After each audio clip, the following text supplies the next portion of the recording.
Hello, welcome everyone, and welcome Dr. Azzam Tamimi. Thank you so much for taking the time to speak to us today about today's topic, evaluation of October 7th after 15 months or over 15 months, future of the resistance, Gaza, the West Bank and the region in light of historical assessments and Trump's election.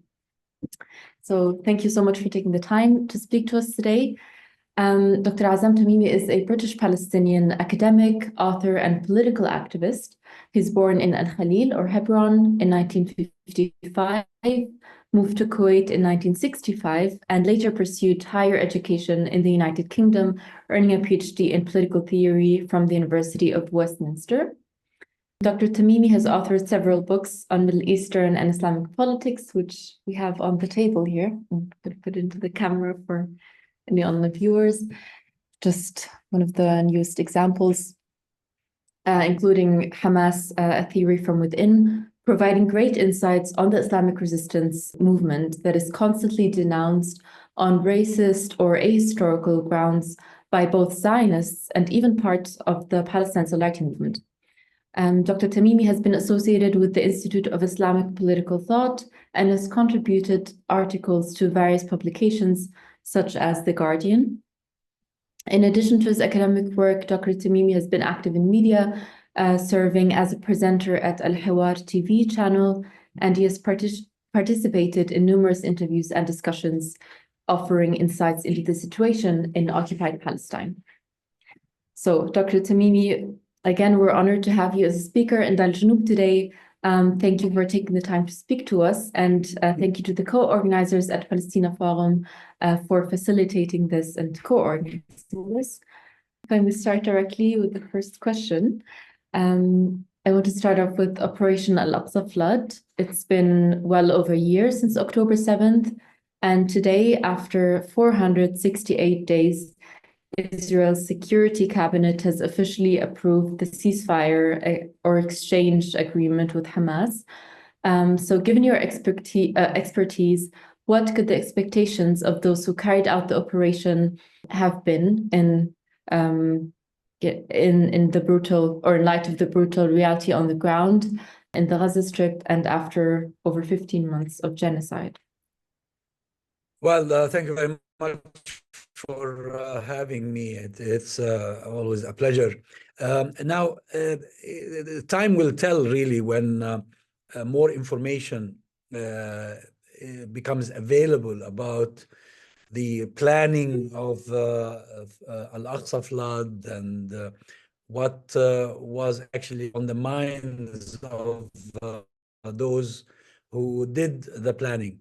I've heard stories from some people who are connected to Gaza that this is not really a new idea. It's quite an old idea going back to at least 2012. Yet the circumstances were not ripe yet for something like this to happen. Apparently, when it became apparent that all routes were cut off, all doors were closed, that the Arabs were jumping over the Palestinians and normalizing relations with Israel, that the siege was continuing without an end in sight, the suffering of the Palestinians was not coming to an end. Also, settler and Israeli army abuses and violations in the West Bank were on the rise, and Al-Aqsa, the Masjid Al-Aqsa, the Al-Aqsa Mosque was itself coming under imminent threat. I think all these factors together were probably the reason why the planners of the 7th of October attack decided to go ahead with it. Now, the best analysis I really read about this early on the 7th or probably on the 8th of October 2023 was by some American historians who compared the attack on the 7th of October with what is known as the Tet Offensive in Vietnam. The Tet Offensive took place when I was 13 years old in 1968. So clearly I didn't know much about it.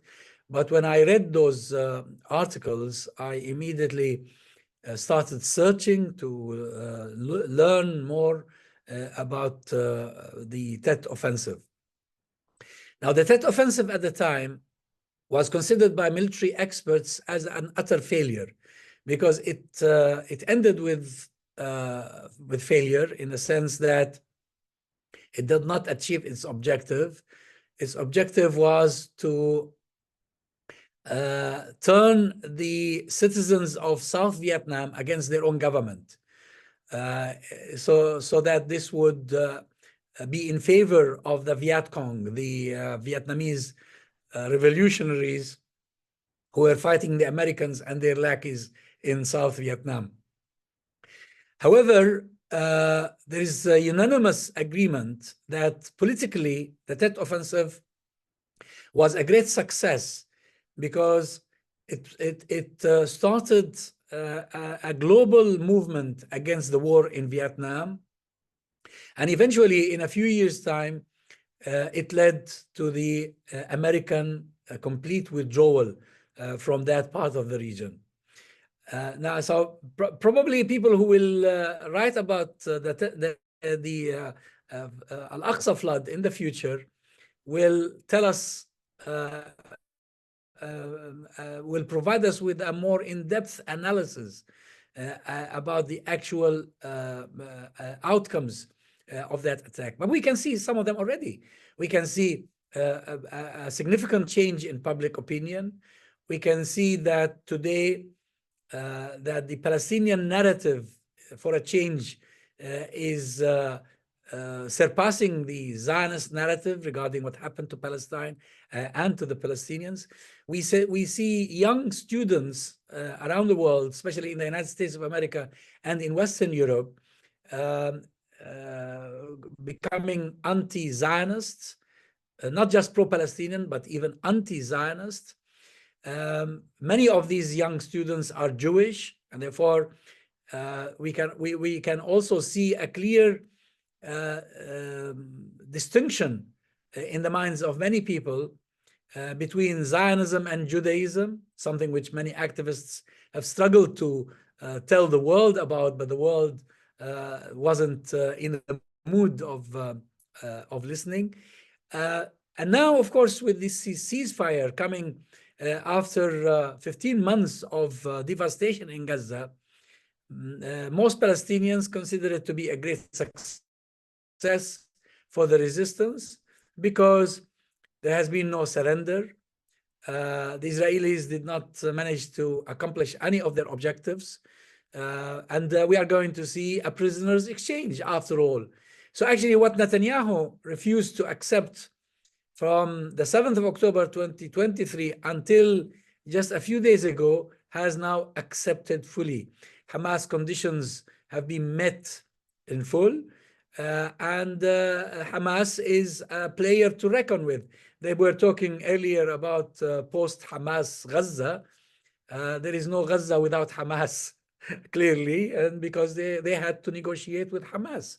So Hamas is a cornerstone in this, and it will remain so, not because of the organization itself or because of the leadership of the organizations. Probably these were helping factors, but because of the idea that Hamas today represents. It's the idea that every Palestinian keeps close to his heart or her heart, that this land is ours, that this Zionist invasion is colonial, is unjustified, is illegitimate, and it will have to come to an end. The idea that Palestine will one day become free again. So you see, so far we can see that the 7th of October attack is only resulting in positive things. If you put aside, of course, the pain and the suffering it has caused, I mean, the war in Gaza has caused the Palestinians and the destruction in infrastructure, but this is a given. This is natural. no people on the face of earth at any time in history became free without making sacrifices. And I believe that the future generations of Palestinians will see that the sacrifices made by the people of Gaza, no matter how great they have been, they were an essential step along the way of full liberation. Yes, amazing words. Now, to the resistance again, the martyred Yahya Sinwar is known to have said that deals and negotiations with Israelis are to be excluded. Yet, a year into the genocide, it began to look different. The leadership in Gaza had at this point made it clear multiple times that there is a big interest in finalizing a ceasefire deal, which has now eventually materialized in the last few days. How can we understand this, not from a point of criticizing as outsiders or condemning, as many in the West like to do from the comfort of their living rooms, but to understand the military or political strategy of a Palestine liberation organization or party, such as the Islamic Resistance movement in Gaza? Well, you see, the question of negotiating with the enemy is legitimate. What's wrong with negotiating with the enemy? People do this in all instances. It's just, it depends on how do you negotiate. And we have seen that Hamas actually negotiated from a very strong position. From last May, when Biden first proposed his initiative that Hamas accepted, until today, Hamas has not budged, has not changed its position. Netanyahu kept refusing, kept stalling, kept maneuvering, kept coming up with excuses. But for Hamas, it was very clear. The offer of negotiating with the Israelis was made by Hamas a long time ago, as I explained in my book. The first time ever was in 1994 when Sheikh Ahmed Yassin was approached in his prison cell about the martyrdom operations, and he said to the Israelis, "Okay, let's agree to have a long-term truce." And the long-term truce meant that you had to negotiate its terms with the other side.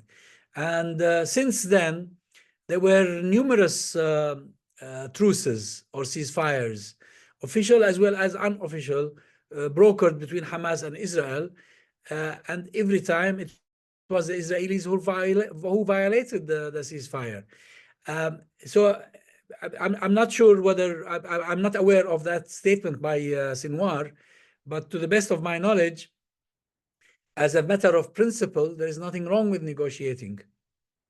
Okay, thank you. Yeah, so continuing with Operation Al-Aqsa Flood, before we go to the more international perspectives, can it be said that Operation Al-Aqsa Flood has laid open who is siding with the colonizers and who is siding with the Palestinians? And I see this a lot in my generation of Palestinians and pro-Palestinian activists, but especially in regard to the political actors beyond the occupied Palestine. We are seeing state and non-state actors that have paid a price in the sacrifice of human lives and countless other consequences, and yet they are met with skepticism in wide parts of the movement, as though their sacrifices for the Palestinian cause were a mere tactical move, while other state and non-state actors that strategically work with the occupation are supported uncritically. How do you see this contradiction or even cognitive dissonance? Well, first of all, Flood al-Aqsa or Al-Aqsa Flood operation resulted in shedding light on aspects of this conflict that people did not see clearly before. And that deepened the divide between those who supported the Palestinians and those who supported the Zionists.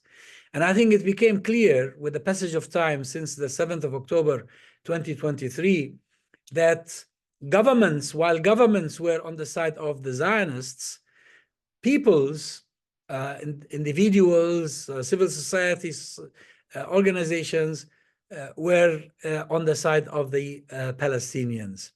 Not only that, the mainstream media, which has traditionally adopted the Zionist narrative regarding Palestine was being challenged by the alternative media, that is the social media, which really did away with the monopoly that the traditional mainstream media maintained over information, over facts, and over knowledge. So you see, yes, it is true that governments like the government of the United States of America, governments of many of the countries of the European Union, with varying degrees, of course, they're not all the same. We've seen some courageous steps taken by countries like Spain, Norway, Italy to some extent. But regrettably, other countries like Germany, Britain, France remained adamant in their unconditional support for Israel. And this is really very much similar to what happened in earlier conflicts, major conflicts, whether it was Vietnam, whether it was Algeria, whether it was South Africa, whether it was Vietnam, whether it was Afghanistan, where American hegemony leads the narrative that is adopted by the allies of the United States of America. But then something happens and people start seeing things differently and begin adopting an independent position. I very clearly remember the time when Margaret Thatcher, the then Prime Minister of Britain, declared Nelson Mandela to be a terrorist and vowed that he would never be allowed to set foot on British soil. Reagan, the President of the United States of America at the time, agreed with her and said that the ANC of South Africa was a terrorist organization. The French authorities, supported by many Europeans at the time, considered the Algerian revolutionaries to be terrorists. I think we are now seeing in the Palestinian situation the beginning of a shift, similar to that shift that we saw in all those previous cases.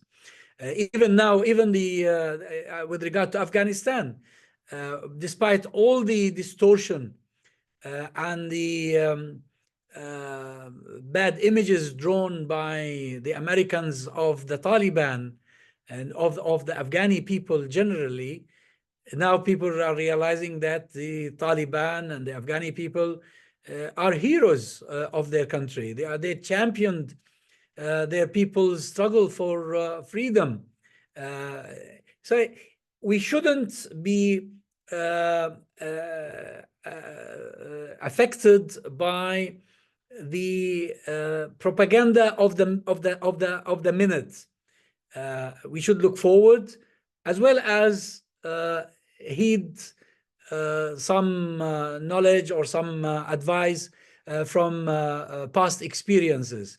What the Palestinians are going through is not new to humanity. It's just another struggle for freedom. And although they are demonized, they've been demonized, although Hamas today is considered to be a terrorist organization, I wouldn't rule out the possibility that one day Hamas leaders will be received as heroes in London, in Paris, in Washington, and elsewhere in the world, just like Nelson Mandela was. Well, let's see how far, the West can accept them, or how long that takes. But moving to a question that many of us probably have in their mind, President-elect Donald Trump's inauguration is set to be in 3 days.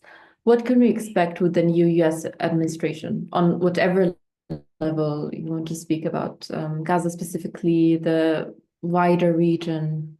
Yeah. Well, we've seen Donald Trump in the White House for 4 years, uh, when he served his first term. So we know what sort of person he is. And he hasn't really hidden his agenda. He's been talking about what he wants to achieve, where he stands, etc. It doesn't really matter what Trump thinks or what Trump is likely to do.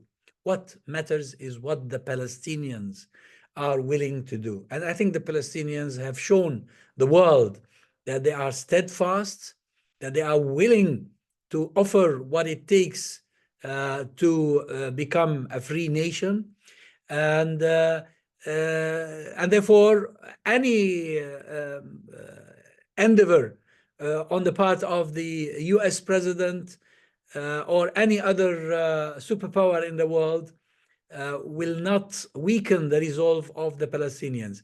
And if you really think about it, what more can Trump offer the Israelis that compared to what Biden offered them? Biden provided them with all the weapons they needed to destroy Gaza and kill its women, children, and men. Biden has provided diplomatic and political protection for Netanyahu and for his extremist right-wing government. So maybe Trump would love to see a resumption of the Abraham Accords. Probably Trump will recognize the annexation of the West Bank or parts of the West Bank. But believe me, even though he might do this, that will not change the facts on the ground. The facts on the ground is that so long as there is occupation, there is going to be resistance. And eventually, if you are willing to pay the price for your resistance will pay up and you will win. Great words, thank you.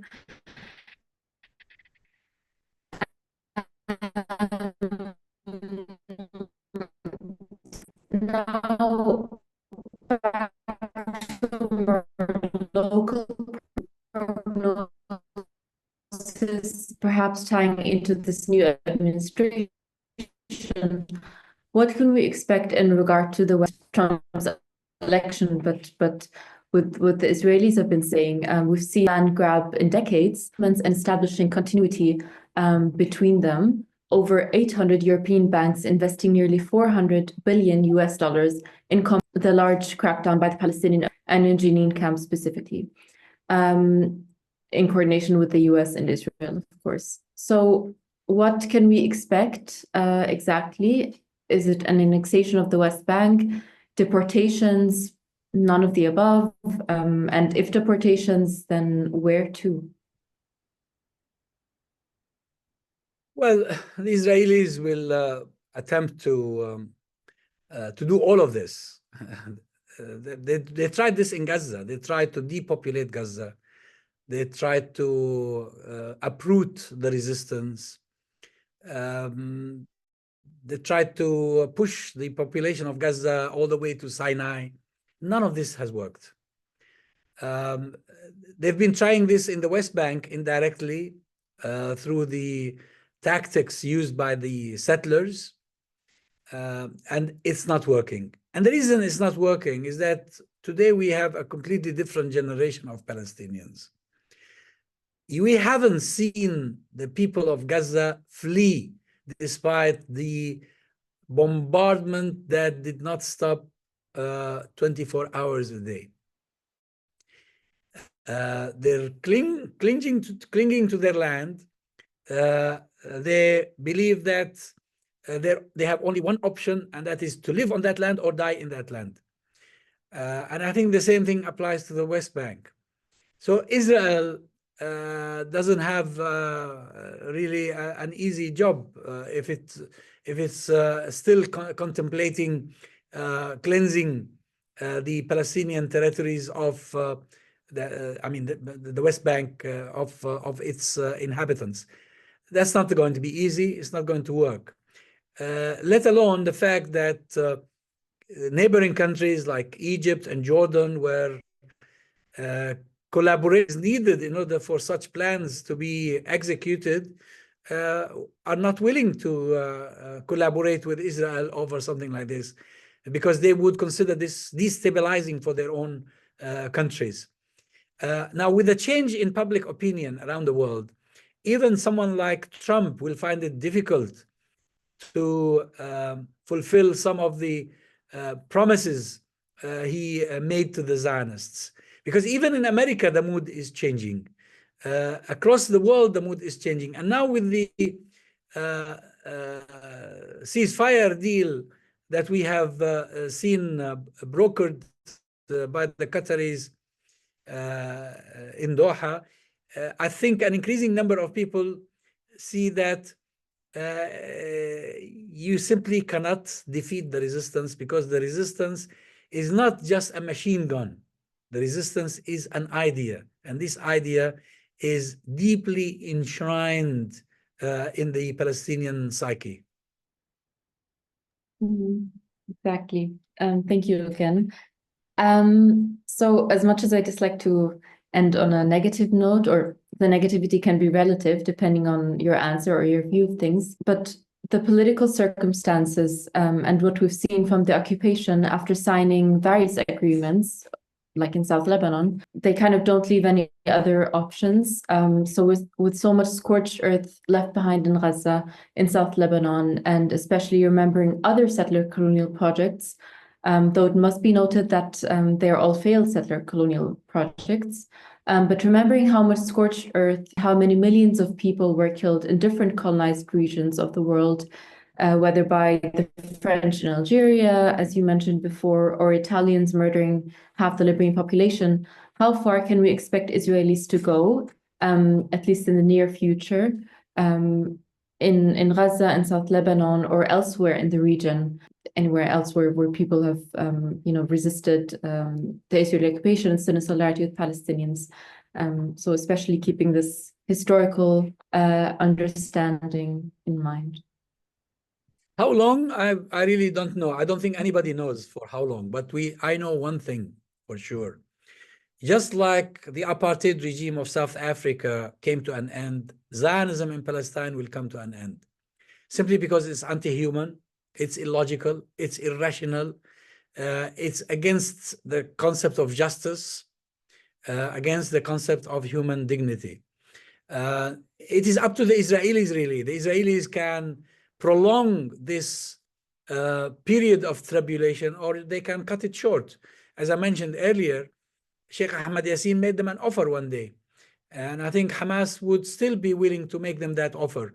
That, okay, let's agree on a long-term truce to give us breathing space for a while. But increasingly, it seems unlikely that the Israelis will settle for anything like this. They did not accept it before, and they are unlikely to accept it again. With a change in the power, in the balance of power around the globe, there will come a day when the sponsors of Israel can no longer sponsor it. When the cost of maintaining Israel in the heart of this region, against the will of the majority of its people, is going to be very costly, and it simply cannot be sustained. Are we talking about 1 decade, 2 decades? I really don't know. But it seems that things are becoming quicker. And it is very likely that my grandchildren will see Palestine free again. Yes, inshallah, inshallah will all return. Thank you so much. We have a live audience. I don't know if I said it before. We have a live audience here in Dar al Janub. I'm done with my questions. If you have time, I would like to open the question round to the audience. I'm sure there's lots of questions slowly coming up. Yeah, sure, Okay. no problem. And can I turn the camera to? Is that okay? Okay.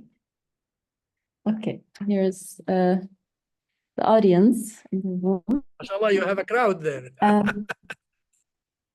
Yes. Right.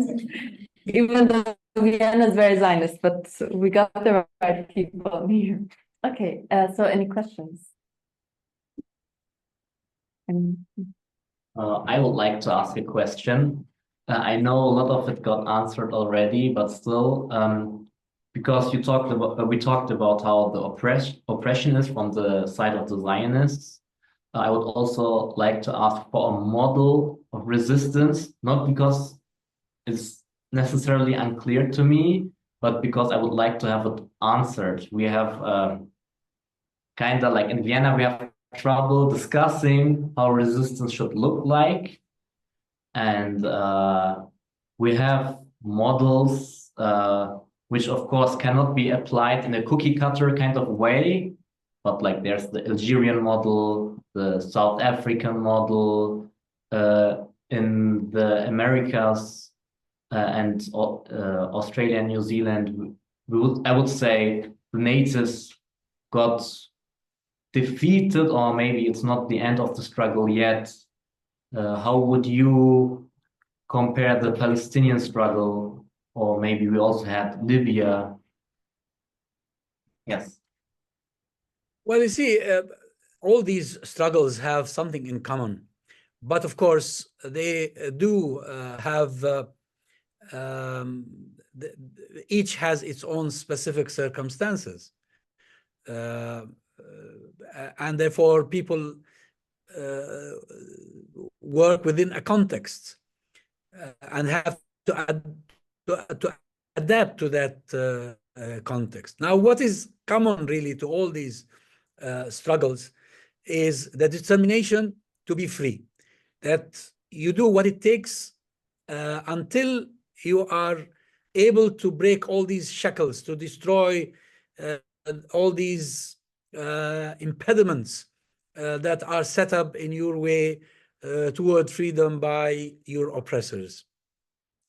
There are lots of lessons to be learned from Algeria, from Vietnam, from South Africa, from Afghanistan, from other places around the world.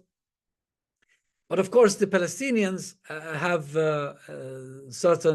their own circumstances. They have their own history. The Palestinians belong to a much bigger community. They are Arabs, and whether they are Muslim or Christian, they belong to a civilization, usually known as the Islamic civilization or the Arab civilization. One of the important factors that have sustained Israel until today was the ability of the former colonial powers to divide this nation, this huge territory, and install in it puppet regimes in failing territorial states, some of which today are actually collaborating directly or indirectly, covertly or overtly with the Israelis. Now, while the Palestinians are struggling against Israeli oppression, the Arabs around them are struggling against oppressive governments, against despotism, against corrupt elite. And we've seen recently the change that happened in Syria. I'm sure very soon there will be similar changes happening in Egypt and happening in other places, because the Arab masses are aching under the yoke of despotism. Now, both factors, the struggle against despotism in the region as a whole and the struggle against Zionist occupation, will come hand in hand in order to bring about an overall change. Thank you for your answer. Do we have any other questions about this? I have two questions actually. So, how long do you think, or do you think that the Arab countries or the Arab governments will continue to sponsor Israel after what happens? Well, after what happened in the last 1.5 years? This is my first question, and the second one. How do you see the development in Syria, and what would be the impact on the Palestinian situation? Well, regarding the first question, I think that some of the Arab governments who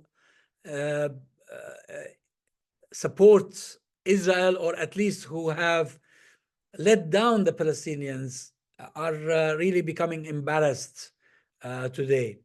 Their masses, their people, are hailing the Gazans and the resistance in Gaza as their champion.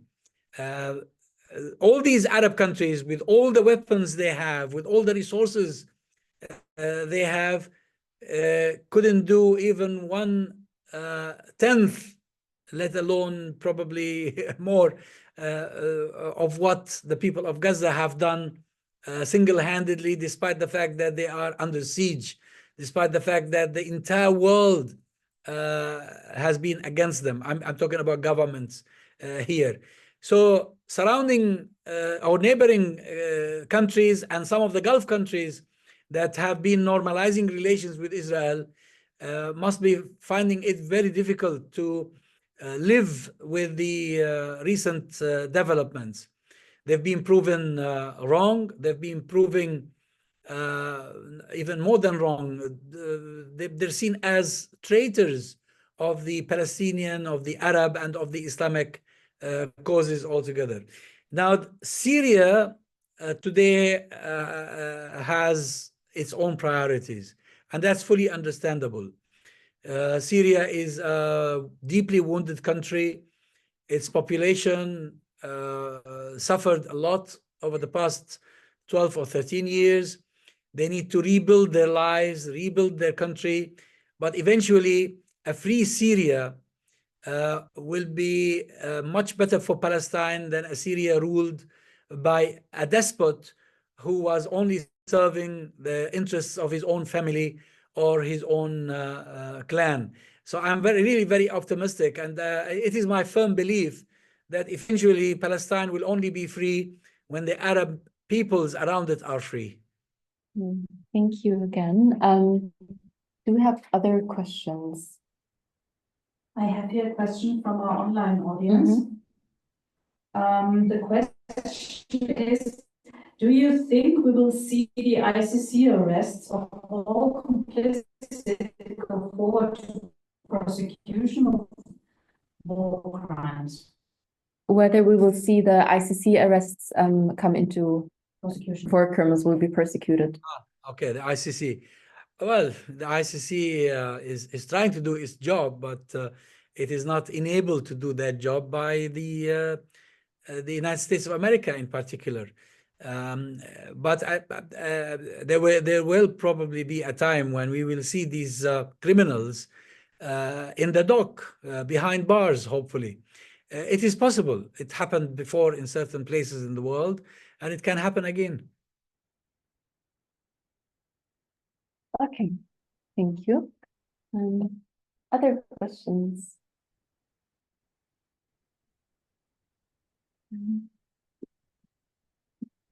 Then I would like to ask the question again.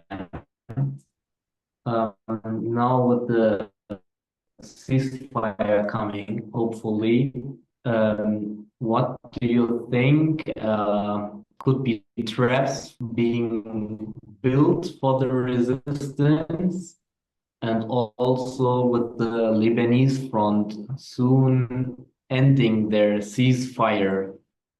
Okay, what we need really to be clear about is that all this trouble we have in the region is because of the nature of Zionism.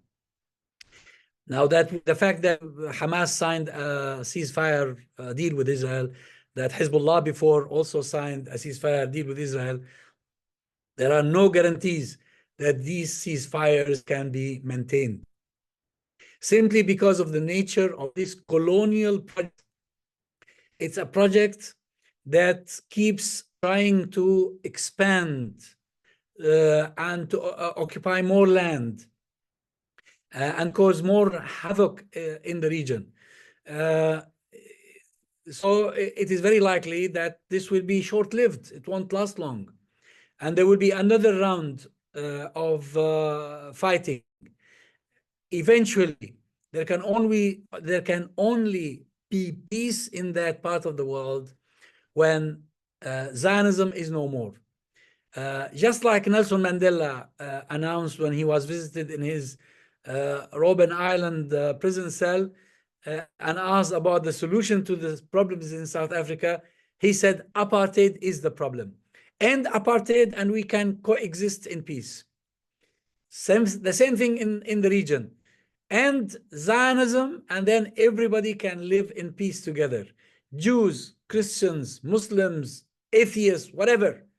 The problem is the nature of this Zionist entity. Thank you. Yeah, more chances to ask questions. كمان لو حدا بده يسأل بالعربي دكتور تميمي بفهمني.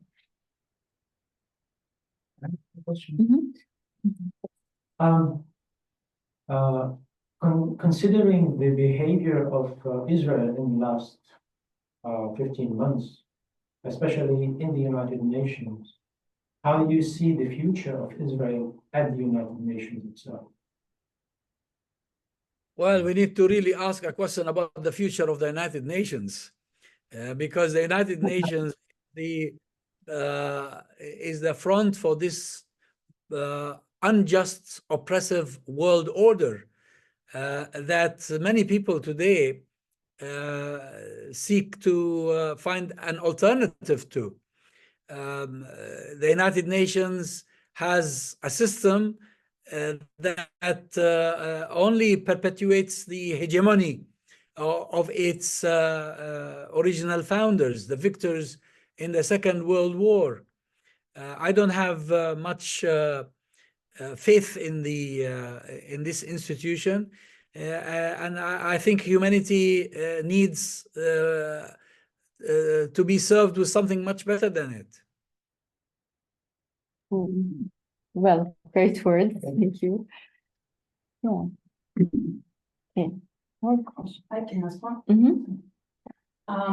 Edward Said once said the quote, to exist as a Palestinian is an act of... To exist as a Palestinian is an act To of exist resistance. as a Palestinian.